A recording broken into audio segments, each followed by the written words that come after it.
आप सबका स्वागत है बैंक साथी चैनल पर।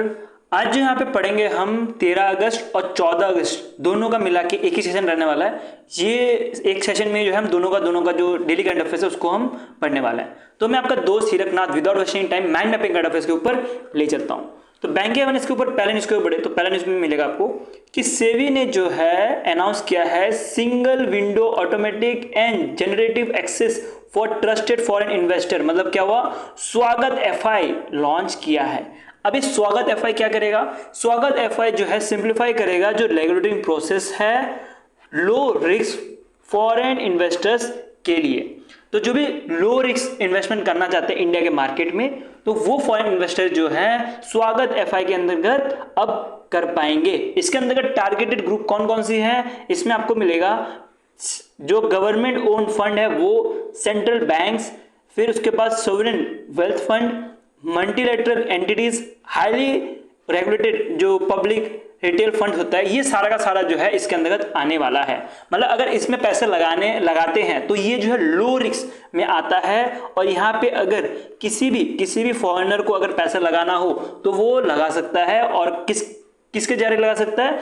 स्वागत एफआई के द्वारा लगा सकता है।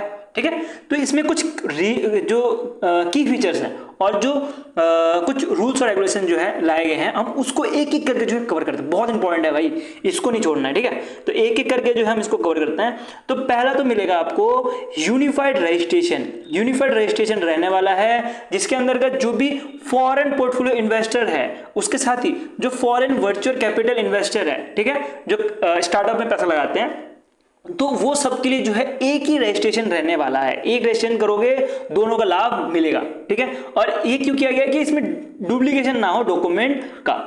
ठीक है, ये इसलिए किया गया। मतलब क्या हुआ कि जो एफपीआई जो रहेगा, फॉरेन पोर्टफोलियो इन्वेस्टर जो रहेगा, उसको पहले क्या रहता था कि उसको बाद में फिर फॉरेन वर्चुअल कैपिटल इन्वेस्टर की तरह भी जो है रजिस्टर करना पड़ता था।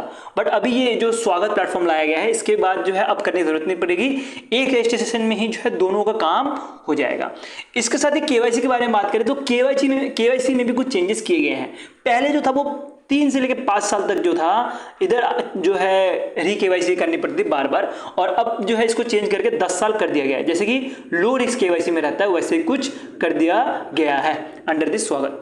उसके बाद बात करें, इसके बाद एक और चीज बोली गई है कि एक सिंगल डीमैट अकाउंट रहेगा। वो ये ऑप्शनल है, ये इन्वेस्टर के पास है कि वो करना चाहिए या नहीं। अगर इन्वेस्टर म्यूचुअल फंड यहाँ पे इन्वेस्ट करता है, या बात करेगी म्यूचुअल फंड, उसके साथ जो सिक्योरिटीज रहती हैं, मोस्टली म्यूचुअल फंड ही मान सकते हो, शेयर मान सकते हो। ठीक है, सिक्योरिटीज तो वो अलग टॉपिक हो गया। तो म्यूचुअल फंड हो गया, शेयर्स हो गया, वहां पे अगर इन्वेस्ट करते हैं तो उस केस में जो भी इन्वेस्टर्स हैं उनको एक सिंगल डीमैट अकाउंट बनाना है, और उसी से जो है जो भी इन्वेस्टमेंट है वो एफपीआई से थ्रू हो या फॉरेन वेंचर कैपिटल के थ्रू हो, वो सब कुछ जो है एक ही डीमैट अकाउंट के द्वारा किया जा सकता है। ये चीज ऑप्शनल है, ये थोड़ा ध्यान देते हुए चलना। नेक्स्ट जो है वो बोला गया है रिमूवल ऑफ एनआरआई, फिर इंडियन ओवरसीज बैंक और फिर इंडियन रजिस्ट्रेशन को कैप है, इसको भी हटाया गया है।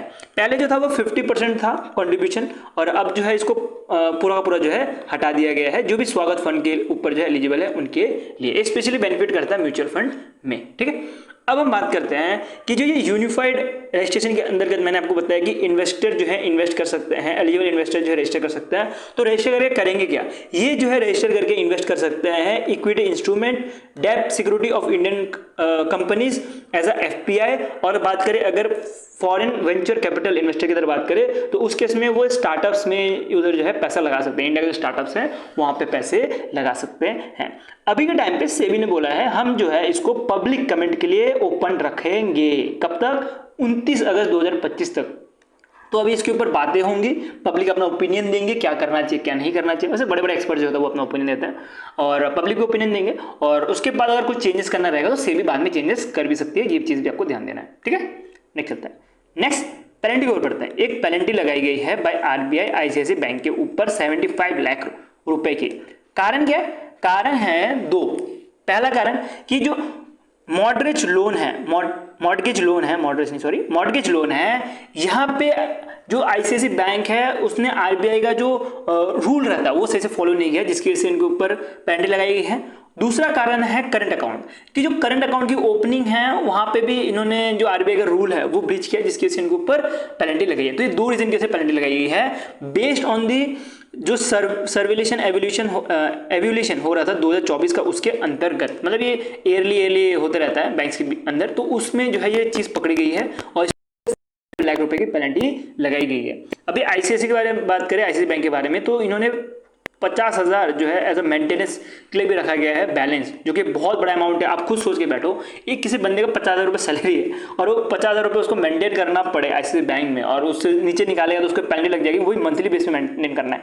मोस्टली क्वार्टरली एवरेज बैलेंस देखा जाता है, बट ये जो है ये मंथली बेस पे रखा जाएगा। और इसके साथ ही बोला कि 2 लाख रुपए का अकाउंट खोलना पड़ेगा, 2 लाख रुपए जमा करनी पड़ेगी, अकाउंट खोला जाएगा। तो एक बहुत बड़ा स्टेप है आईसीआईसी बैंक की तरफ से, और देखते हैं फ्यूचर में क्या होता है, कैसा काम करता है ये जो आईसीआईसी बैंक ने लॉन्च किया है। और आरबीआई ने भी जो इसका पहले जो लिमिट रखा गया था कि इतने से लिमिट तक जो है आप रख सकते हो, ठीक है, इतना मिनिमम बैलेंस रख सकते हो, वो लिमिट भी हटा दिया गया इसके बाद, ठीक है। तो ये अब तक हमने न्यूज़ कवर नहीं किया, बट हम जल्दी इसको कवर कर लेंगे। बट ये जो है आपको मेरे को कवर करवाना है, वो आपको मैं 15 या 16 तारीख तक कवर करवा दूंगा, ठीक है। नेक्स्ट आता है नेशनल अफेयर्स की तरफ। तो नेशनल अफेयर्स में न्यूज़ आ रहा है मिनिस्टर ऑफ एजुकेशन की तरफ से। मिनिस्टर ऑफ एजुकेशन ने जो है अखिल भारतीय शिक्षा समागम 2025 लॉन्च किया गया है। ये जो समागम बनता है ये NEP मतलब नेशनल एजुकेशन पॉलिसी जो 2020 का है उसको देखते हुए बनाया जाता है हर साल, और इस बार जो है वो 5वीं साल थी, मतलब 5th एनिवर्सरी थी। यहां पे बोला गया टोटल 4,000 करोड़ प्लस का प्रोजेक्ट लॉन्च किया गया है department of school education literature और उसका डिपार्टमेंट ऑफ हायर एजुकेशन के द्वारा, ठीक है। तो ये 4,000 करोड़ रुपए हैं, इसको 2 पार्ट में डिवाइड किया गया है। मैंने आपको इधर दिखा दिया गया है। पहला तो मिलेगा department of school education and literacy initiative के अंतर्गत जो KVS प्रोजेक्ट्स हैं वो चलाया जाएगा। टोटल 22 जो है KV के लिए जो है प्रोजेक्ट चलाया जाएगा। केंद्रीय विद्यालय के बारे में तो पता ही होगा आपको, तो उसके लिए चलाया जाएगा। उसके साथ ही एक CBSE का जो है एक हेडक्वार्टर बना सकते हो, या तो रीजनल ऑफिस बनाया जाएगा पटना बिहार में। और इसके साथ ही जो है तारा ऐप भी मिलेगा, जो कि एक तरह से जो भी स्टूडेंट है जो क्लास 3 से लेके क्लास 8 तक हैं उनको उनका जो रीडिंग फ्लुएंसी है वो ट्रैक करने का काम करेगा। और एक new my career advisory app भी लॉन्च किया, जो कि कैरियर के ऊपर जो गाइडेंस देने का काम करने वाला है। और इसके साथ ही एक स्वच्छ हरित विद्यालय रेटिंग भी लॉन्च किया गया है। ये आप पूरा फुल फॉर्म देख सकते हो, इसका ये फुल फॉर्म देख सकते हो। तो इसके अंदर डिफरेंट इंडिकेशन रखी जाएगी, जैसे कि वाटर सही टाइम पे मिल रहा है कि नहीं, कितना साफ है कितना साफ नहीं है, टॉयलेट कितना साफ है, हैंड वॉशिंग है कि नहीं, ये सारी चीज़ें देख के जो है रेटिंग दी जाएंगी 60 इंडिकेटर्स में, ठीक है। तो ये 5 स्टार रेटिंग के हिसाब से होगा, 5 स्टार 1 स्टार 2 स्टार ऐसे करके जो है स्कूल्स को जो है दिए जाएंगे, ठीक है। नेक्स्ट आपको मिलेगा डिपार्टमेंट ऑफ हायर एजुकेशन के कुछ इनिशिएटिव्स। कैसे? पहला तो इनिशिएटिव है एक local language proficiency test portal. अब ये जो है एक तरह से लोकल लैंग्वेज को बढ़ावा देने के लिए इसको लॉन्च किया गया है by National Testing Service India के द्वारा। इसके साथ ही AI अप्रेंटिसशिप जो है ये भी लॉन्च किया गया है अंडर नेट्स, मतलब नेशनल जो एंटरप्रेन्योरशिप ट्रेनिंग स्कीम है उसके अंतर्गत किया गया है। उसके साथ भाषा सागर भी लॉन्च किया गया है कि कोई भी बंदा कोई भी इंडियन लैंग्वेज सीख सकता है, उसके लिए भाषा सागर लॉन्च किया गया है। और एक तरह से लेटर ऑफ इंडीड दिया गया है। अब आपको पता होगा डिफरेंट यूनिवर्सिटी जो है हमारे इंडिया में खुल रही है, इंटरनेशनल यूनिवर्सिटी जो है हमारे इंडिया में खुल रही है, और वैसे ही इसमें से आपको एक मिलेगी लेटर ऑफ इंडीड। जैसे ये सारे कुछ यूनिवर्सिटी ऑस्ट्रेलिया के, UK के, ये चाहते हैं कि हमारे इंडिया में जाके खोले, तो उसका भी जो है लेटर लिया गया है, ठीक है। तो ये सारे कुछ चीज़ें हैं जो कि आपको एग्जाम के लिए इंपॉर्टेंट है, याद रखते हुए चलना है। नेक्स्ट चलते हैं अवार्ड के ऊपर बढ़ते हैं। तो international architecture award transport category में जो है ये गुवाहाटी का जो लोकप्रिय गोपीनाथ बोरदोले इंटरनेशनल एयरपोर्ट टर्मिनल 2 है उसको दिया गया है, ठीक है। तो ये जो है एक तरह से जैसे नाम से पता लग रहा है, नाम से कहाँ पता लगता है, तो ये आर्किटेक्चर अवार्ड है। जो अच्छा आर्किटेक्चर बनाता है ट्रांसपोर्ट कैटेगरी के अंतर्गत उनको जो है अवार्ड दिया जाता है भाई शिकागो की तरफ से, शिकागो म्यूजियम आर्किटेक्चर डिजाइन की तरफ से ये अवार्ड दिया जाता है। और इस बार ये गुवाहाटी एयरपोर्ट को दिया गया, ठीक है। गुवाहाटी एयरपोर्ट के बारे में बात करें तो इसको अदानी एयरपोर्ट जो है मैनेज करती है, प्राइवेट एयरपोर्ट है जो अदानी एयरपोर्ट मैनेज करती है, कुछ 50 साल के लिए लेकर रखा है। और इसका डिज़ाइन आप देख सकते हो, यूनिक डिज़ाइन है, कुछ अलग ही डिज़ाइन टाइप बनाया हुआ है। और ये मोस्टली बैम्बू से बनाया गया है, ये बोला जा रहा है ये जो है बैम्बू से बनाया गया है, ठीक है।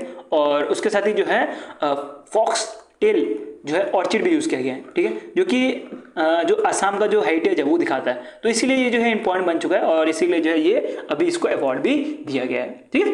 नेक्स्ट चलते हैं ये पहला अवार्ड है, ये बहुत इंपॉर्टेंट न्यूज है, मुझे लग रहा है यहां से क्वेश्चंस बनने के चांसेस बहुत ज्यादा है, ठीक है, तो ध्यान देना। Global MS Swaminathan award for food and peace, ये प्राइम मिनिस्टर नरेंद्र मोदी जी अभी नाइजीरिया में गए हुए थे, तो वहां पे इन्होंने इसको इनॉग्रेट किया था। और ये जो अवार्ड दिया गया है डॉक्टर अरिनेरे को दिया गया है, जो नाइजीरिया के हैं, ठीक है। इनको क्यों दिया गया कि इन्होंने जो फूड सिक्योरिटी और सस्टेनेबल एग्रीकल्चर में जो काम किया है उसके लिए जो है इनको अवार्ड दिया गया है, ठीक है। और ये पहले पर्सन बने हैं, ये बहुत इंपॉर्टेंट है, पहले रेसिपिएंट बने हैं जिनको ये अवार्ड दिया गया है। कैसे जो है इन्होंने नाइजीरिया में हंगर के लिए फाइट की है और एग्रीकल्चर के थ्रू जो है ये हंगर को हटाया है, उसके लिए ये अवार्ड दिया गया है, MS Swaminathan award for food and peace. अब एमएस स्वामीनाथन के बारे में थोड़ा कुछ पढ़ लेते हैं, कौन थे ये पर्सन, क्या थे ये पर्सन, उनके बारे में थोड़ा कुछ पढ़ लेते हैं। एमएस स्वामीनाथन के बारे में बात करें तो ये father of India green revolution के थे। ग्रीन रेवोल्यूशन जहां पे आपको दिख रहा होगा, पंजाब में आपको दिखा होगा कि पंजाब जो है बहुत ज्यादा राइस प्रोड्यूस करता है, व्हीट प्रोड्यूस करता है, उसके साथ बहुत जगह ऐसे यूपी वाले साइड में भी आपको दिख रहा होगा बहुत जगह राइस व्हीट ये सब जगह प्रोवाइड किया जाता है, मतलब प्रोड्यूस किया जाता है। ये जो है इतना ज़्यादा जो उत्पाद हमारे इंडिया में, एक टाइम में हमारे इंडिया में भूखमरी आ गई थी जब आज़ादी हुई थी, उसके बाद ही बहुत टाइम के बाद हम बहुत टाइम के बाद जो हम एग्रीकल्चरली इंडिपेंडेंट बन पाए। और वो सबसे बड़ा जो स्टेप है वो फादर ऑफ इंडियन रेवोल्यूशन जो कि एमएस स्वामीनाथन है, इनके द्वारा लिया गया था, ठीक है।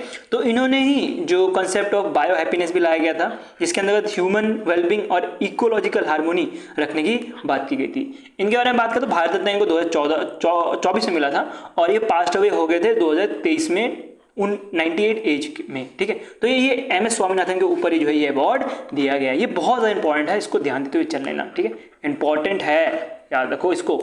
नेक्स्ट चलता है, नेक्स्ट इंडेक्स एंड रैंकिंग ऊपर बढ़ते हैं। तो ये एक तरह का नाम्बुई सेफ्टी इंडेक्स है मिड 2025 का, ठीक है। इसके अंदर मिलेगा टॉप सिटीज, ठीक है, जो कि सेफ्टी के मामले में है। इसमें न्यू दिल्ली तो भूल ही जाओ यार, न्यू दिल्ली तो दूर दूर तक नहीं मिलेगा, लेकिन सेफ्टी के मामले में इंडिया की तरफ से आपको मैंगलुरु मिलने वाला है। सबसे सेफ सिटी बोला गया है इस इंडेक्स में मैंगलुरु, जिसमें आपको स्कोर मिलेगा 74.3। उसका दूसरे नंबर पे नवी मुंबई मिलेगी। हाँ, नवी मुंबई बहुत ज़्यादा सेफ है क्योंकि मैंने खुद मुंबई में रह चुका हूँ, तो मुझे पता है मुंबई इससे, दिल्ली का तो सबको हाल पता है। तीसरे नंबर पे तिरुवनंतपुरम आता है, स्कोर याद रखने की जरूरत नहीं है, स्कोर सिर्फ आपको पहला का याद रखना, बाकी सब स्किप कर सकते हो। चौथे में चेन्नई और पांचवें में पुणे। तो ये पांच जो है मैं बता रहा हूँ इंडिया की सिटीज, ये जो है सेफ्टी के नंबर पे टॉप में आती है और आपको यही याद रखना है। इसके साथ एक और याद रखना है दिल्ली का, दिल्ली कितना अनसेफ है वो भी याद रख लेते हैं। दिल्ली के अगर रैंक के बारे में बात करें तो ये 316 नंबर पे आता है ग्लोबली सेफ्टी के मामले में। कितना ज़्यादा सेफ है देख सकते हो। और इसमें स्कोर जो दिया गया है आउट ऑफ 100 41 दिया गया है। फर्स्ट नंबर पे अबू धाबी है सबसे ज़्यादा सेफ ग्लोबली, और ये आपको यूएई का जो स्कोर मिलेगा, अबू धाबी यूएई का स्कोर मिलेगा 88.8, ये याद रख लेना, ठीक है, ये याद रखना, ये इंपॉर्टेंट है। अगर मंगलुरु के बारे में बात करें तो मंगलुरु जो है ग्लोबली जो है 49 नंबर पे आता है। ये पॉइंट भी थोड़ा ध्यान देते हुए चलना। ये सारे जितने मैं पॉइंट बता रहा हूँ और जितने पॉइंट दिए हैं वो इंपॉर्टेंट है, इसको स्किप नहीं करना। ये नहीं सोचना कि भाई ये नहीं पढ़ता हूँ मैं, दूसरा कुछ मतलब थोड़ा और एक्स्ट्रा पढ़ लेता हूँ, ऐसे कम पढ़ लेता हूँ, नहीं चलेगा भाई, इतना तो पढ़ना ही पढ़ना है, इसको नहीं छोड़ना है आपको, ठीक है। तो इसमें जो आपको स्कोर दिख रहे हैं ना, इस स्कोर के बेस पे डिफरेंट कैटेगरीज में बांटी जाती है। जो भी स्टेट्स हैं उनको, ये जो भी सिटीज़ है, सॉरी जो भी सिटीज़ है उनको। अगर बात करें कि अगर सबसे लो अगर कोई सिटी रहेगा उसको लेस देन 20 में रखा जाएगा, और 20 से 40 के बीच में लो रहेगा, और बिलो 20 जो रहेगा वो वेरी लो रहेगा सेफ्टी के मामले में। मॉडरेट में 40 से 60 मिलेगा, जिसमें न्यू दिल्ली मिलेगा। हाई में 60 से 80 मिलेगा, जिसमें आपको सारे के सारे इंडिया के जितने भी टॉप वाले सिटीज़ है वो मिलेंगे। और वेरी हाई में जो आपको 80 वाले जो मिलेंगे वो अबू धाबी और फिर बाकी भी है, बट अभी के लिए जो है एग्जाम पॉइंट ऑफ व्यू से देखा जाए तो अबू धाबी जो है वहीं से जो है क्वेश्चन पूछाएगा, तो ये इंपॉर्टेंट है, इसको ज़्यादा ध्यान देते हुए चलो, बाकी कोई इंपॉर्टेंट नहीं है इतना। नेक्स्ट चलते हैं। नेक्स्ट आ रहा है ग्लोबल एआई सिटी इंडेक्स 2025। इसमें आपको टॉप जो सिटी मिलेगी जो एआई के मामले में टॉप में आती है वो सिंगापुर मिलने वाली है, और इंडिया की तरफ से बात करें तो बेंगलुरु मिलने वाली है। जो कि एआई के बारे में बात करें तो एआई में कितना ज़्यादा आर&डी या तो डेटा हब बनाया है उसके बेस पे देखा जाता है। इसको counter port technology market research ने जो है इसको जो है इस इंडेक्स को रिलीज किया गया है। बेंगलुरु की बारे में बात करें तो ये आपको 26 रैंक मिलने वाली है, और ये इंडिया की top AI R and D and data centre hub है। और सिंगापुर के बारे में बात करें, सिंगापुर टॉप में है, उसके बाद सियोल मिलने वाला है साउथ कोरिया का कैपिटल, और उसके बाद बीजिंग जो कि चाइना का कैपिटल, ये सारे मिलने वाले हैं। फास्टेस्ट ग्रोइंग सिटी सबसे नंबर वन पे तो ऐसा नहीं है, वैसे बताया गया है कि बेंगलुरु, उसके बाद जो है रियाद, उसके बाद जो चाइना का जो एक मान सकते हो कि स्टेट है, उसके बाद जो ब्राज़ील है, ये मिलने वाले हैं जो फास्टेस्ट ग्रोइंग सिटीज़ में आती है। और इंडस्ट्रियल लीडर के बारे में बात करें तो माइक्रोसॉफ्ट है इस इंडेक्स में, ये चीज़ बताई गई है। ठीक है, नेक्स्ट आ रहा है वर्ल्ड एयरपोर्ट ट्रांसपोर्ट स्टैटिस्टिक्स, एक इंडेक्स लाया गया है जिसके अंदर बोला गया है कि कौन सा एविएशन मार्केट सबसे ज़्यादा है। ठीक है, किसका एविएशन मार्केट सबसे ज़्यादा है वो चीज़ बताई गई है, जिसमें इंडिया की रैंक 5th मिलेगी। पहले नंबर पे यूएसए आती है, दूसरे नंबर पे चाइना और तीसरे नंबर पे यूके। ठीक है, तो सबसे ज़्यादा जो है एविएशन मार्केट जो है आपको यूएसए की मिलने वाली है इस रिपोर्ट के अंतर्गत। ठीक है, इंडिया की रैंक कितनी है, 5th है, ये चीज़ ध्यान देना। और सबसे ज़्यादा जो है पैसेंजर आपको मिलेंगे मुंबई और दिल्ली में, ये चीज़ ध्यान देना। और उसके साथ ये भी ध्यान देना कि सबसे ज़्यादा बोइंग जो है 737 यूज़ किया जाता है, क्योंकि ये क्वेश्चन पूछा जा सकता है जब से एयर इंडिया का जो एक्सीडेंट हुआ है उसके बाद से, तो ये चीज़ थोड़ा सा ध्यान देते हुए चलना। ये पॉइंट मैंने इसलिए यहाँ पे रखा हुआ है। ठीक है, नेक्स्ट चलता है, नेक्स्ट अपॉइंटमेंट के बारे में बढ़ते हैं। अब जोमेटो ने जो है शाहरुख खान को एज अ ब्रांड एम्बेसडर बनाया है। शाहरुख खान भी बोल रहे हैं ए मेरे को कहे जोमेटो का जो है ब्रांड एम्बेसडर बना दिया गया है, क्योंकि already AR Rahman, Jasmeet Bumrah already जो है जोमेटो के ब्रांड एम्बेसडर थे, और उसके बाद मैरी कॉम भी थे, और अब जो है शाहरुख खान को भी ब्रांड एम्बेसडर बना दिया गया है। क्योंकि जोमेटो के पास क्या है, पैसा ही पैसा, क्योंकि आप लोग जोमेटो से खाना मंगवा रहे हो और ये पैसा कमा रहे हैं और ये ब्रांड एम्बेसडर बना रहे हैं। ठीक है, तो क्या काम होने वाला है, इनका एक कैंपेन है फ्यूल योर हसल, तो इसके लिए जो है इतने सारे जो है ब्रांड एम्बेसडर लिया गया है। कौन सा हसल नहीं पता, खाने का हसल ही होगा वैसे तो, वो ये चीज़ ध्यान देना। ठीक है, नहीं चलता है स्पोर्ट्स की तरफ बढ़ता है। तो स्पोर्ट्स में मिल रहा है वर्ल्ड गेम्स 2025 जो कि चाइना में हो रहा था। यहाँ पे ऋषभ यादव सिर्फ 22 साल के हैं, इन्होंने ब्रॉन्ज मेडल जीता है। ठीक है, क्या जीता है इन्होंने, गोल्ड मेडल नहीं बल्कि ब्रॉन्ज मेडल जीता है, ये चीज़ ध्यान देना। कौन से कैटेगरी में, मेंस इंडिविजुअल कंपाउंड कैटेगरी में ब्रॉन्ज मेडल जीता है। इन्होंने बीट किया है इनके सीनियर टीममेट अभिषेक वर्मा को। ठीक है, ब्रॉन्ज मैच में इन्होंने इनको बीट किया है। अगर इंडिया के बारे में बात करें तो इंडिया को गोल्ड मिला था, आदित्य मेहता ने लाया था 2013 में, और उसके बाद अब जो है आ रहा है। बट ये देखा जाए तो ये ब्लिजर्ड कैटेगरी में मिला था, और ये पहला है कि man individual category compound category में जो है पहली बार जो है इनको ये विनर बने हैं। ठीक है, बहुत इंपॉर्टेंट न्यूज़ है। नेक्स्ट चलते हैं, नेक्स्ट आ रहा है एडिसन और तेंदुलकर ट्रॉफी। ये एक तरह का टेस्ट मैच है, ठीक है, जिसमें एडिसन और तेंदुलकर के ऊपर ये ट्रॉफी खेली जाती है। इसमें इंडिया और फिर आपको मिलेगा कि न्यूजीलैंड जो है इसमें पार्ट ले रही थी। ठीक है, तो इंडिया और फिर इंग्लैंड, सॉरी न्यूजीलैंड नहीं, इंग्लैंड जो है पार्ट ले रही थी, और ये मैच जो है टाई हो गया था। और ये पहली बार ऐसा हुआ है कि ये एक जो अवार्ड है जॉइंटली जो है 2 प्लेयर को मिला है, प्लेयर ऑफ द सीरीज। इसमें आपको जो सुमन गिल है इनको भी मिला है, इसके साथ जो हैरी ब्रोक है इनको भी मिला है, तो इसलिए इंपॉर्टेंट बन जाता है, इनको जो है ये अवार्ड दिया गया है। ठीक है, इंपॉर्टेंट न्यूज़ है। इसके साथ एक नया अवार्ड भी इंट्रोड्यूस किया गया है, medal of excellence for winning captain. ये चीज़ भी थोड़ा ध्यान देते हुए चलना है आपको। ठीक है, अब चलते हैं इक्वेशन के ऊपर। ये वाला इक्वेशन ना, इसको स्किप मत करना। ठीक है, ये बहुत बड़ी न्यूज़ बन गई थी जब एंड फाइनेंस जो कि अलीबाबा ग्रुप का एक सब्सिडी है। अलीबाबा कहाँ का कंपनी है, चाइना की कंपनी है। चाइना की कंपनी ने जो है पेटीएम को एक्वायर कर लिया था, तब बहुत बड़ा एक न्यूज़ बन गया था, बहुत बड़ा एक बवाल बन गया था। ठीक है, तो अब जो है एंड जो है बाहर निकल रहा है, एंड बाहर निकल के बहुत खुश है। एंड का एक सब्सिडरी है एंड फिन करके जो नेदरलैंड में है, वो बाहर निकला है, ना कि एंड फाइनेंस जो है बाहर निकल रहा है। ठीक है, तो इन जो ये पेटीएम है इसको एक्वायर किया गया है, आपको मिलेगा सॉलिडेट जनरल और उसके साथ my Asian opportunity master fund LP के द्वारा जो है इसको बाय किया जा रहा है 3,803 करोड़ रुपए में। टोटल स्टैक के बारे में बात करें तो 5.84 करोड़ 84% जो है इसके लिए जो है पैसे दिए गए हैं, मतलब इतने स्टैक जो है खरीदे गए हैं, और पूरा का पूरा जो है एंड फाइनेंस जो है बाहर हो चुका है पेटीएम से। ठीक है, तो पेटीएम से बाहर हो चुका है, ये चीज़ आपको ध्यान देते हुए चलना है। ठीक है, आई थिंक मैंने यहाँ पे क्या कर दिया, सेलर, हाँ ठीक है सही है। तो यहाँ पे मेरे ख्याल से यहाँ पे थोड़ा मुझे पेटीएम लिख देना चाहिए था, तब आपको समझ आ जाता है। वैसे आपको इमेज से यहाँ पे समझ आ ही रहा है क्या सिचुएशन चल रही है। अगर बात करें कि जो 5.84% है, इसमें से आपको 1.06% जो है वो जनरल का मिलने वाला है, बाकी का जो भी रिमेनिंग रह गया है वो माई एशियन अपॉर्चुनिटी मास्टर फंड ने खरीदा है। ठीक है, और अब जो है पेटीएम से पूरा का पूरा बाहर हो चुका है ये चाइना की कंपनी। इसकी वजह से जो पेटीएम है, जो पेटीएम का जो लार्जेस्ट इन्वेस्टर था अनफाइनेंस, वो बाहर होने की वजह से जो भी अलीबाबा ग्रुप का जो इंडिया का जो डिजिटल इकोसिस्टम था वो अब तक उसके अंदर थे, अब वो पूरा का पूरा पुल ऑफ कर चुके हैं। इसका वेरियस रीज़न है, गवर्नमेंट भी एक रीज़न मान सकते हो। ठीक है, नेक्स्ट चलते हैं। नेक्स्ट आ रहा है दालमिया ग्रुप को जो है, दालमिया ग्रुप ने जो है एक्वायर किया है जयप्रकाश एसोसिएशन लिमिटेड, पूरा का पूरा 100% मतलब पूरा का पूरा एक्वायर कर लिया है टोटल 5666 करोड़ रुपए में। ठीक है, और बात करें ये जो जयप्रकाश एसोसिएशन है, इसका हेडक्वार्टर आपको नोएडा में मिलने वाला है। अब इसका हेडक्वार्टर शिफ्ट करके न्यू दिल्ली में हो जाएगा, क्योंकि दालमिया का हेडक्वार्टर आपको न्यू दिल्ली में मिलने वाला है। ठीक है, अब दालमिया ने जो है पूरा का पूरा इसको एक्वायर कर लिया, ये चीज़ इंपॉर्टेंट है। नेक्स्ट, ये जो आंट फाइनेंस के बारे में बात कर रहे थे, वैसे ये एंड क्या बोल रहा हूँ मैं, सॉरी यार, and finance and Finsif Singapore holding private limited. तो इसने जो है अपना जो भी इटर्नल, यहाँ के भी इटर्नल मतलब जोमेटो मान सकते हो, जोमेटो के नाम चेंज कर इटर्नल रखा हुआ है।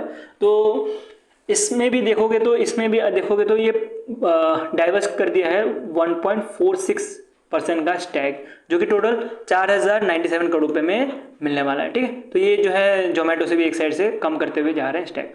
जोमेटो का जो इथरनेट है उसके अंतर्गत आपको इटर्नल जो है उसके अंदर जोमेटो मिलेगा, ब्लिंकिट मिलेगा, हाइपर पियर, ये सारे जो है मिलने वाले हैं। ठीक है, इसके अंतर्गत ही आते हैं। नेक्स्ट को जीडीपी प्रेडिक्शन, जैसे कि S&P ग्लोबल मार्केट इंटेलिजेंस ने जीडीपी किया फॉर फाइनेंशियल 2026 6.2%, और बाकी चीज़ें जो भी डेटा पॉइंट ऑफ व्यू से, तो उसको वीडियो पॉज करके भी पढ़ सकते हो, वापस एक्सप्लेन करने का कोई मतलब नहीं पड़ता। फिंच रेटिंग के बारे में बात करते हो, फिंच रेटिंग जो है 6.3% है फॉर फाइनेंशियल 2026, सेम चीज़ आप यहाँ से जो है वीडियो पॉज करके पढ़ सकते हो, यहाँ पे पढ़ाई को मतलब नहीं बनता। नेक्स्ट चलता है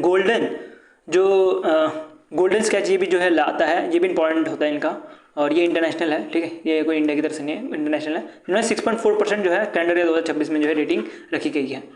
पिछली बार से जो है देख सकते हो कि पिछला 6.6% रखा गया था, और अभी जो है 5.6% रखा गया, सॉरी 6.4% रखा गया, पहले जो 6.6% रखा गया था। ये चीज़ थोड़ा ध्यान देते हुए चलना।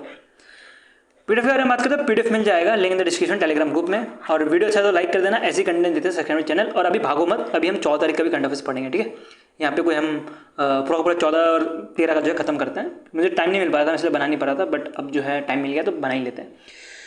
तो पहला न्यूज़ आ रहा है कि यूनियन कैबिनेट ने अप्रूव किया 4 सेमीकंडक्टर यूनिट, और ये 4 सेमीकंडक्टर यूनिट जो है आपको 3 लोकेशन में मिलेंगे, उड़ीसा, पंजाब और फिर आंध्र प्रदेश। उड़ीसा के 2 लोकेशन, आंध्र प्रदेश का 1 लोकेशन और पंजाब का 1 लोकेशन, ये 3 लोकेशन, 3 नहीं 4 लोकेशन है वैसे तो, ये 4 लोकेशन में जो है आपको मिलेगा। इसके लिए जो बजट रखी गई है, ये 4 यूनिट बनाने की जो बजट रखी गई है वो 4600 करोड़ रुपए रखी गई है under the India semiconductor mission. India semiconductor mission के अंतर्गत 76,000 करोड़ रुपए जो है रखी गई थी, और जिसमें सेमीकंडक्टर को जो है डिजाइनिंग से लेकर मैन्युफैक्चरिंग से लेकर जो भी है प्रोडक्शन तक पूरा का पूरा जो है मिशन के अंतर्गत दिया गया था फैसिलिटी। ठीक है, तो इसके अंदर आपको 4 अगर देखें, 4 जो है हमारे पास जो यूनिट्स हैं, सेमीकंडक्टर यूनिट्स हैं, उसको एक एक करके कवर करें तो आपको पहला तो मिलेगा SIC सैम प्राइवेट लिमिटेड, जो कि 2066 करोड़ रुपए का है। ये इंपॉर्टेंट बहुत ज्यादा एग्जाम के लिए, क्योंकि ये इंडिया का पहला commercial compound semiconductor fabrication centre है, जो कि EV, railway, fast charging, data centre यहाँ पे यूज होगा। जो भी सामान बनेगा वो EV, रेलवे, फास्ट चार्जिंग यहाँ पे यूज होने वाला है, तो इसलिए इंपॉर्टेंट बन जाता है। कितना खर्चा होने वाला है इसमें, इसको बनाने के लिए भुवनेश्वर उड़ीसा में 2066 करोड़ रुपए खर्चा होने वाला है, ये याद रखना, ये बहुत इंपॉर्टेंट है। बाकी भी पढ़ना है बट इंपॉर्टेंट नहीं है। क्यों? क्योंकि यहाँ से जो है क्वेश्चन पूछे जाने के चांसेस बहुत कम है, क्योंकि ऐसा कुछ है नहीं इसमें कुछ स्पेशलिटी। तो जो दूसरा यूनिट मिलेगा आपको, ये भी भुवनेश्वर उड़ीसा में मिलेगा, 3D ग्लास सॉल्यूशन NIC की तरफ से, और इसमें जो इन्वेस्टमेंट लग रही है 1943 करोड़ रुपए लग रहा है। ठीक है, इसमें इसको जो है डिफेंस, AI, प्रोटोनॉस, ये सब जगह पे यूज किया जाएगा। नेक्स्ट चलते हैं, नेक्स्ट आ रहा है कंटेनेट डिवाइस इंडिया प्राइवेट लिमिटेड, जो मोहाली पंजाब में है। इसका कुछ अब तक कुछ ऐसा अमाउंट जो है बताया नहीं गया है। बाकी तो आप देख सकते हो मेजर अमाउंट तो कवर हो ही गया है, 4600 जो रिमेनिंग रह गया ये दोनों यूनिट्स को दिए गए हैं। ये मोस्टली मॉस्फेट IPGT ये सब में जो सेमीकंडक्टर का जो डिस्क्रीट सेमीकंडक्टर है वहाँ पे काम करेंगी, और इनका जो भी चीज़ें रहेंगी वो ऑटोमोबाइल, इलेक्ट्रॉनिक्स, रिन्यूएबल पावर ये यहाँ पे यूज़ होगा। बाकी चौथा वाला भी आंध्र प्रदेश में बनने वाला है, ये भी आप देख सकते हो। इसके लिए एक चीज़ याद रखना कि इंडिया ने साउथ कोरिया के साथ पार्टनर किया गया है, उसके बाद जो है ये जो है सेंटर बनाया जा रहा है। जैसे मैंने बताया कि इंडिया सेमीकंडक्टर मिशन जो है 2021 में जो है लॉन्च किया गया था by ministry of electronics and information technology, और पूरा डिजाइन, मैन्युफैक्चरिंग, टेस्टिंग सबका सब जो है इसके अंतर्गत कवर्ड रहता है। नेक्स्ट चलते हैं, नेक्स्ट भी बहुत इंपॉर्टेंट न्यूज़ है और बहुत टाइम से जो है ये टेंटेटिव लिस्ट में रखा गया था। ठीक है, टेंटेटिव लिस्ट, नॉमिनेशन लिस्ट और यूनेस्को हेरिटेज लिस्ट क्या होता है इसके बारे में हम पहले पढ़ लेते हैं, बाकी बाद में देखते हैं। देखो जी, पहले कोई भी कंट्री, जितने भी कंट्रीज हमारे वर्ल्ड में, उसको बोला जाता है, उनको बोला जाता है आप जो है आपका जो भी साइट है उसको रखो टेंटेटिव लिस्ट में। Tentative list is like a waiting list. ठीक है, टेंटेटिव लिस्ट में रखो। उसके बाद टेंटेटिव लिस्ट में रखने के बाद जितने भी साइट्स हैं उसके बाद वो जाता है नॉमिनेशन लिस्ट में। टेंटेटिव लिस्ट में जितना रखना है उतना रखो, लेकिन जो वर्ल्ड हेरिटेज लिस्ट है यहाँ पे रखने, अरे यार जो वर्ल्ड हेरिटेज लिस्ट है एक बार और लिख लेते हैं, क्या था, tentative list and then nomination list. ठीक है, लेकिन WHL मतलब वर्ल्ड हेरिटेज लिस्ट का ये कहना है कि आपको जितना भी रखना है आप रखो, टेंटेटिव लिस्ट में रखो, जो भी कंट्री से जितना भी रखना है रखो, लेकिन नॉमिनेशन लिस्ट में एक साइट रहेगा एक साल में। ठीक है, तो टोटल 35 जो है ऐसे डिफरेंट कंट्रीज जो है अपना नॉमिनेशन देती है, उसके बाद जो है वर्ल्ड हेरिटेज लिस्ट के अंतर्गत किसी साइट को रखा जाता है। ठीक है, तो ये नॉमिनेशन में लाने से पहले, ये आप देख सकते हो, ये नॉमिनेशन में लाने से पहले जो आपको दिख रहा होगा ये सरनाथ जो है इसको 1998 में टेंटेटिव में रखा गया था, और उस समय से अब तक जो है टेंटेटिव में था, और अब जाके इसको नॉमिनेशन में रखा गया by archaeological survey of India के द्वारा। ठीक है, ये चीज़ ध्यान देते हुए चलना। ये थोड़ा मिटा देंगे हम तो सही रह जाएगा दिखने में। ठीक है, मिट गया, ये भी मिटा देते हैं, इसको मिटा देते हैं। ठीक है, तो अब बात करते हैं कि आर्कोलॉजिकल सर्वे ऑफ इंडिया ने जो है सरनाथ, जो कि one of the Buddhist site है, जिसने भी हिस्ट्री पढ़ी होगी उनको पता होगा, थोड़ा बहुत भी काइंड ऑफ जो फॉलो करते हैं वो जरूर पता होगा। One of the 4 Buddhist site है, और इसमें पहली बार बोला गया थी इधर जो है इन बुद्धिज्म को जो है इलाइटमेंट मिली थी बोध गया में। ठीक है, और एग्जैक्ट लोकेशन की बात करें तो ये वाराणसी उत्तर प्रदेश में जो गंगा और वरुणा रिवर है जहाँ पे मिलते हैं, जहाँ मिलके वहाँ पे ये जगह है आपको मिलेगी। ठीक है, तो इसके अंदर कुछ की मोनूमेंट्स और कुछ फीचर्स हैं जो कि आपको याद रखना है। इस लोकेशन में ही जो है कुछ की चीज़ें हैं जो कि अशोका जब उधर रूल कर रहे थे उत्तर प्रदेश में, तो वहाँ पे इन्होंने बनाया था। ठीक है, तो ये तो आपको एक सिलेंडर टाइप दिखेगा 44 मीटर का, जिसका नाम आपको धमक सुतपा करके मिलेगा। ठीक है, सॉरी थोड़ा प्रोनाउंसिएशन रॉन्ग कर रहा हूँ मैं इधर, सुतपा करके मिलेगा। दूसरा आपको चाओकांडी सुतपा करके मिलेगा, जो कि बुद्धिस्ट जो है पहली बार मिले थे, ऐसा कुछ कहना है। फिर अशोकन पिलर मिलने वाला है, जिसके ऊपर नेशनल पूरा बना हुआ है, नेशनल थंबरों का पूरा बना हुआ है, और ये आपको मिलेगा ऐसा कुछ देख सकते हो, कुछ टावर टाइप है वहाँ पे मिलेगा। और चौथा जो है आपको एक जापानीज आर्टिस्ट की तरह बनाया हुआ ये वो कुछ ऐसा टेम्पल टाइप मिलने वाला है। और पांचवा आपको मिलेगा सरनाथ म्यूजियम। ठीक है, और इसके अंदर कुछ लायन का कुछ कैपिटल रखा गया है। ठीक है, तो ये 5 लोकेशन जो है इसके अंदर आती है, और अभी इसको नॉमिनेट किया गया इंडिया की तरफ से, और हर एक कंट्री जो है एक जो है नॉमिनेट कर सकता है। और ये जो है वर्ल्ड हेरिटेज कन्वेंशन के अंतर्गत ये सारे साइट को रखा जाता है, और टोटल जो है 1.5 ईयर लगते हैं अपने डिसीजन सुनाने में। अब क्या फ़ायदा होगा WHL या तो वर्ल्ड हेरिटेज लिस्ट का आने का, अगर यहाँ पे आ गई ये साइट तो उसके बाद फंडिंग जो है पैसे में दिए जाते हैं। ठीक है, ठीक करने के लिए, और अब तक क्यों नहीं किया गया था उसके बारे में थोड़ा बात कर लेते हैं। ठीक है, तो कोई भी साइट को टेंटेटिव लिस्ट के अंतर्गत रखने के बाद नॉमिनेशन लिस्ट में रखने से पहले सोचा जाता है कि ये साइट जो है ये सही है कि नहीं। ठीक है, ये सही है कि नहीं इन द सेंस कि ये साइट जो है हम जो नॉमिनेशन लिस्ट में रखे जा रहे हैं, ये क्या पता रख तो दिया बाद में इसको मतलब WHL साइट लिस्ट में रखा ही ना गया हो, क्योंकि ये साइट जो है इसको कंस्ट्रक्शन अच्छी नहीं है, गड़बड़ी है, जैसे एनवायरनमेंट की वजह से ख़राब हो गया है, कुछ भी चीज़ें हो सकती है। तो वो सारी चीज़ें ठीक करने में 1988 से अब तक टाइम लग गया है 2025 तक, और अब जाके इसको जो है नॉमिनेशन में डाला गया है। ठीक है, और जब WHO में जब लिस्ट हो जाएगा तो उसमें जो फंडिंग की जरूरत होती है, इंटरनेशनल रिकॉग्नाइज भी किया जाएगा, तो इंटरनेशनली रिकॉग्नाइज किया जाएगा, तो जो फॉरेनर है वो भी यहाँ पे घूमने आएंगे। ठीक है, तो ये सारी चीज़ें रहती है पूरा का पूरा, तो उसी के लिए जो है इंडिया ने अभी इस समय नॉमिनेट किया हुआ है। नेक्स्ट चलते हैं, नेक्स्ट न्यूज़ पे पढ़ते हैं। नेक्स्ट न्यूज़ पढ़े तो नाबार्ड, उसके साथ आंध्र प्रदेश ग्रामीण बैंक, आंध्र प्रदेश का जो RRB है, उसके साथ एक्वा एक्सचेंज, एग्रीटेक, तीनों ने मिलके एक Indian kind of thing enable farming loan देने की बात की गई है। ये एक तरह का कोलैटरल फ्री लोन होगा जो फार्मिंग करते हैं, कुछ ऐसे मान सकते हो, ये आप देख सकते हो कुछ मछली टाइप कुछ दिख रहा है, तो ये मछली नहीं होता वैसे तो उसमें जो है जो भी फार्मिंग करते हैं उनको लोन देने का काम होगा।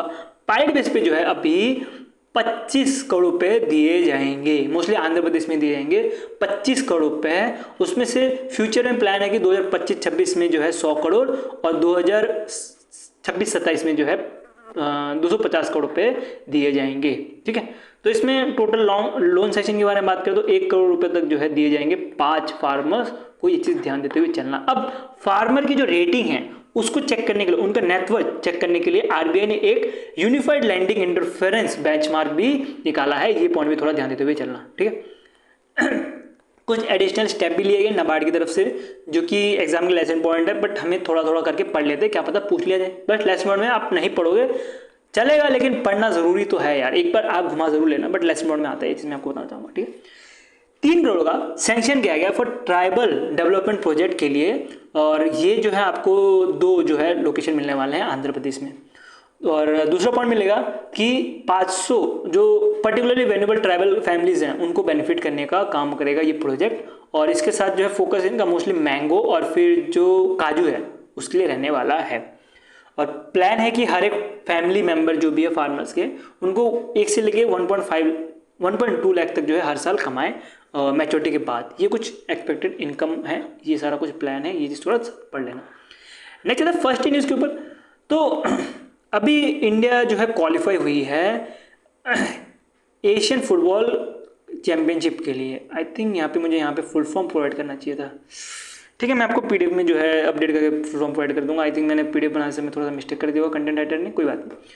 तो 20 साल बाद इंडिया क्वालिफाई हुई है अंडर 20 वुमेन एशिया कप 2026 के लिए। ठीक है, और इन्होंने फाइनल मैच में जो है म्यांमार को हराया गया था, और हराने के बाद जो है अब ये क्वालिफाई हो चुकी है एशियन फुटबॉल चैंपियनशिप के लिए। ठीक है, नहीं चलता है लॉन्चेस को बढ़ता है। तो department of industry and internal trade ने जेप्टो के साथ पार्टनर किया है और जेप्टो नोवा इनोवेशन चैलेंज लॉन्च किया है। अब जेप्टो नोवा इनोवेशन चैलेंज है क्या? ये चैलेंज जो है हेल्प करेगा स्टार्टअप्स को कि ये स्टार्टअप जो अर्ली स्टेज में रहते हैं उनको मार्केट रेडी बनाया जाए। ठीक है, मार्केट रेडी बनाया जाए, उसके लिए जो है पूरा का पूरा सपोर्ट जो है जेप्टो के द्वारा दिया जाएगा। उसी की वजह से जो है दोनों ने पार्टनर करके जेप्टो नोवा इनोवेशन चैलेंज लॉन्च किया है। ये एक तरह का चैलेंज है जो कि टोटल 6 महीने लंबा चलने वाला है, जिसमें मेंटरशिप, वर्कशॉप, कैपेसिटी बिल्डिंग, ये सारी चीजें की जाएंगी। मोस्टली फोकस्ड है वुमेन और जो स्टार्टअप टायर 2 और टायर 3 सिटी से आती है, ये सारे के सारे। ठीक है, ये याद रख लेना। नेक्स्ट चलते हैं, नेक्स्ट आ रहा है RBL बैंक ने पार्टनर किया है कैम्स पे के साथ, और ये एक तरह से पेमेंट गेटवे लॉन्च किया फॉर इंडियन एंटरप्राइज के लिए। ठीक है, तो ये जो है इंडियन एंटरप्राइज को जो है डिजिटल पेमेंट गेटवे प्रोवाइड करने के लिए ये दोनों पार्टनरशिप किए गए हैं। ये चीज थोड़ा ध्यान देते हुए चल लेना। RBL बैंक का रोल क्या होने वाला है? RBL bank as a settlement service partner की तरह काम करेगा, जो कि स्मूथ और इफेक्टिव सेटलमेंट करेगा यूजिंग इट्स बैंकिंग इंफ्रास्ट्रक्चर। और जो कैम्स पे का रोल क्या होने वाला है? ये टेक्नोलॉजी प्रोवाइड करने का काम करेगा, जिसके से रियल टाइम सेटलमेंट ये सारी चीजें हो पाए। ठीक है, ये इंपॉर्टेंट न्यूज है, इसको भी थोड़ा ध्यान से पढ़ते हुए चलना। नेक्स्ट चलते हैं, नेक्स्ट आ रहा है Kerala state disaster management authority ने जो है हीट रेजिलेंस मोदादी प्रोजेक्ट लॉन्च किया। अब मोदादी का मतलब क्या हुआ? लिविंग लैब, इसका मतलब होता है लिविंग लैब। लिविंग लैब किसके लिए? क्लाइमेट चेंज इनोवेशन के लिए जो है ये एक तरह से लिविंग लैब या तो लिविंग प्रोजेक्ट रहने वाला है, जो कि केरला में चलने का काम होगा। कोझिकोड में जो है इसका काम रहने वाला है। कोझिकोड में इसको बनाया जाएगा। कोझिकोड में पंचायत है, मोदादी करके वहां पे बनाया जाएगा। ठीक है, मोस्टली क्या काम है? ये हीट वेव को, जो एक्सट्रीम हीट है उसको जो है रोकने का काम कराया जाएगा इस प्रोजेक्ट के अंतर्गत। कारण क्योंकि अभी जो है बोला जा रहा है कि यही जो डिस्ट्रिक्ट है यहाँ पे 40 डिग्री सेल्सियस चला गया था 2024 का जो समर था वहां पे, तो उसको रोकने के लिए ये स्टेप लिया गया है, जिसमें आप देख सकते हो कि हीट रिफ्लेक्टिंग पेंट मतलब व्हाइट पेंट जो है किया जाएगा। इसके साथ आप देख सकते हो बैम्बू यूज किया गया है, ठीक है, बम्बू नहीं सॉरी हमारे यहाँ पे बम्बू बोलते हैं इसके लिए बोल रहा हूँ मैं, बैम्बू यूज किया गया था, बैम्बू यूज किया जाएगा। उसके साथ ही जो है विंडो शेड्स यूज किए जाएंगे, ठीक है, जिसके वजह से जो है ठंडा रखा जाए घर को। अभी पायलट बेस पे जो है इसको यहाँ पे चलाया जाएगा, बाद में जो है 32 आंगनबाड़ी हेल्थ केयर सेंटर यहाँ पे भी चलाया जाएगा, ठीक है। मोस्टली ये जो आंगनबाड़ी है वहाँ पे जो है चलाने के लिए इसको लॉन्च किया गया है, इस प्रोजेक्ट को लॉन्च किया गया है Kerala state disaster management authority के द्वारा। नेक्स्ट चलता है, ministry of port shipping waterway ने जो है IT कॉन्फ्लेक्स 2025 का लॉन्च किया है, जिसके अंतर्गत जो है मरीन टाइम को जो है टेक्नोलॉजी प्रोवाइड करने का काम करेगा IT कॉन्फ्लेक्स के अंतर्गत, जिसके अंतर्गत शोकेस किया जाएगा digital initiative for smart secure और ट्रांसपेरेंट मरीन इकोसिस्टम के लिए, ठीक है। ये कुछ पॉइंट्स है जो कि आपको ध्यान रखना है। नेक्स्ट एमयूआर कोलैब के ऊपर बढ़े तो एमयूआर कोलैब में मिलेगा कि अमेजॉन इंडिया ने जो है पार्टनर किया है federation of India export organisation के साथ, और दोनों मिलके जो है अमेजॉन का जो सर्विस है वो यूज़ किया जाएगा, मतलब अमेजॉन जो है जो उनका एक्सपोर्ट सर्विस है वो यूज़ किया जाएगा, और MSME का कॉमर्स जो है बूस्ट किया जाएगा, ठीक है। तो अमेजॉन ने हेल्प मांगी है FIEO के साथ कि आप जो है हमें हेल्प करो कि जो हमारा MSME का जो भी प्रोडक्ट है वो हम बाहर देश मतलब फॉरेन भी भेज पाए, मतलब एक्सपोर्ट कर पाए, उसी के लिए जो है ये स्टेप लिया गया है, ठीक है। नेक्स्ट चलते हैं, नेक्स्ट आ रहा है अटल इनोवेशन मिशन ने जो है डिजिटल इंडिया भवानी डिवीजन के साथ पार्टनर किया है, और दोनों मिलके क्या करने वाले हैं, ट्रांसलेट करने का काम करेंगे world intelligent property organisation academy का जो इंटेलेक्चुअल प्रॉपर्टी राइट्स का जो कंटेंट है उसको, ठीक है। पहली चीज़ ये की जाएगी जो भी इंटेलेक्चुअल प्रॉपर्टी राइट्स है जिसके अंदर जैसे मान लेते हैं मैपिंग ऑफिस किसका है, मेरा और मेरी टीम का है, ठीक है, मेरा कॉपीराइट कोई नहीं ले सकता। वैसे ही जो भी प्रोडक्ट होता है वैसे ही प्रोडक्ट का भी जो है कॉपीराइट होता है, उसको इंटेलेक्चुअल प्रॉपर्टी बोला जाता है, इंटेलेक्चुअल प्रॉपर्टी राइट बोला जाता है। तो ये कंपनीज को लेनी पड़ती है। तो ये जो है प्रॉपर्टी राइट्स के बारे में जो है जो वर्ल्ड इंटेलिजेंट प्रॉपर्टी ऑर्गेनाइजेशन है इधर लिखा गया है, और उसको जो है ट्रांसलेट किया जाएगा हमारे इंडिया के लैंग्वेज में, जिसके से जो एंटरप्राइज जो नहीं समझ सकते इंग्लिश या हिंदी उनके लिए जो है बनाया जाएगा कि वो भी समझ पाए, ठीक है। इसके साथ ही जो AI जो अटल इनोवेशन मिशन का जो स्टार्टअप है वो यूज़ करेंगे DIBDT टेक्नोलॉजी, जिसके से मल्टी लैंग्वेज सॉल्यूशन बनाया जा सके। इसके अंतर्गत जो अटल इनोवेशन मिशन के जो दीपक बंगा जी है ये पार्टनर थे, और अमिताभ नाग जो है ये दोनों ने इसके लिए साइन किया गया था एग्रीमेंट के अंतर्गत, ये चीज़ ध्यान देते हुए चलना आपको, ठीक है। नेक्स्ट चलते हैं, पारस डिफेंस ने साइन किया है high performance space structure system में, ठीक है। तो ये क्या करने वाला है, एक तरह से एंटीना रिफ्लेक्टर सब यूनिट बनाने वाला है फॉर एडवांस सैटेलाइट के लिए, कुछ इंपॉर्टेंट नहीं है, लेसन पॉइंट में आता है, इसको छोड़ सकते हो इशू नहीं। नेक्स्ट चलते हैं, नेक्स्ट आ रहा है इन्वेस्टमेंट। तो इंटरनेशनल फाइनेंस कॉर्पोरेशन जो कि मेंबर ऑफ वर्ल्ड बैंक का है, इन्होंने लोन दिया है एच ड्रीम फंड को। एच ड्रीम फंड जो है HDFC कैपिटल का एक फंड है जिसमें 150 मिलियन जो है इन्वेस्ट करने की बात की है। तो इसके फंड मैनेजर भी HDFC कैपिटल एडवाइजरी मिलने वाली है, और ये पैसा लेके क्या करेंगे, ये पैसा लेके जो है इनका जो भी इन्वेस्टमेंट है सस्टेनेबल इन्वेस्टमेंट है वहाँ पे करने का काम करेंगे। टोटल कॉर्पोरेट के बारे में बात करें तो 1 बिलियन है, जिसमें से प्राइमरी अब तक 500 मिलियन और ग्रीन शोर के अंतर्गत 500 मिलियन राइज कर चुके हैं। मोस्टली यही काम है कि अफोर्डेबल और फिर मिड इनकम हाउस जो है दे पाए, ग्रीन हाउसेज जो है वो दे पाए टायर 1 और टायर 2 सिटीज के लिए। तो ये पूरा का पूरा प्लान है इसके अंतर्गत, ठीक है। नेक्स्ट चलते हैं, नेक्स्ट आ रहा है जर्मन एक्सपोर्ट फाइनेंस बैंक ने जो है इंडिया क्लीन टेक कंपनी को, जो इंडिया क्लीन टेक कंपनी जो CEF ग्रुप है, इनको पैसे दिए हैं टोटल 38 मिलियन यूरो, इक्विटी और डेब्ट दोनों इंक्लूड है। क्या करने के लिए, 2 कंप्रेस बायोगैस प्लांट बनाने के लिए। अब ये लोकेशन नहीं बताया है, न्यूज़पेपर में कहीं भी नहीं मिला मेरे को क्या लोकेशन है, तो मैंने आपको यहाँ पे प्रोवाइड नहीं कर रखा हुआ है। फ्यूचर में अगर अपडेट आता है तो मैं आपको यहीं पे अपडेट कर दूंगा। तो ये 2 बनाने के लिए बोला गया, और टोटल बात करें ये पार्ट है 22 जो CBG फैसिलिटी है उसका, ठीक है। अब स्पोर्ट्स न्यूज़ के बारे में बात करें तो स्पोर्ट्स न्यूज़ में आपको मिलेगा इंडिया जो है वो क्वालिफाई हो चुका है वर्ल्ड टेबल टेनिस चैंपियनशिप 2026 में। कैसे क्वालिफाई हुआ? अभी एक साउथ एशिया रीजनल चैंपियनशिप हो रहा था नेपाल काठमांडू में, वहां पे ये जीते हैं, जिसकी वजह से इंडिया की जो मेंस टीम है टीटी की और जो वुमेन्स टीम है दोनों के दोनों जो है क्वालिफाई हो गए हैं। मेंस टीम के प्लेयर के बारे में बात करें तो इसमें आपको मिलेगा आकाश पाल, रोनित, उसके साथ ए घोष, पीबी अभिनव और दिव्य यश, ये सारे मिलने वाले हैं। दिव्य श्रीवास्तव, ये सारे मिलने वाले हैं, ठीक है। और वुमेन में भी ये जितने भी नाम से आप वीडियो पॉज करके पढ़ सकते हो, ठीक है। कुछ की हाइलाइट्स कैसे कैसे क्वालिफाई हो सकता है। एशिया कोटा के बारे में बात करें तो 16 टीम हर एक जेंडर से लिया जाता है, जो 4 रीजनल विनर्स जो रहते हैं वो डायरेक्टली क्वालिफाई हो जाते हैं। और अभी के टाइम पे ये जो आपको टीम दिख रही है क्वालिफाई हो चुके हैं, चारों के चारों जो रीजनल गेम्स थे वो जीत चुके हैं। और इंडिया जो है साउथ एशिया की चैंपियन है, जिसके से इनको सेलेक्ट किया गया। इसके साथ आपको इंडिया, बांग्लादेश, श्रीलंका, नेपाल और मालदीव ये सारे भी मिलने वाले हैं, जो सीधे सीधे क्वालिफाई हो गए हैं। पीडीएफ के बारे में बात करें, पीडीएफ आपको मिल जाएगा, link in the description. Telegram group में वीडियो चाहे तो लाइक कर देना। ऐसे कंटेंट देखते रहने, माइंड ब्लोइंग कंटेंट और टेबलर फॉर्म कंटेंट देखते रहने के लिए सब्सक्राइब टू माई चैनल। अभी के लिए इतना रखते हैं, बाय। बाकी मिलते हैं हम कल नेक्स्ट वीडियो के साथ, और बस इतना ही, बाय।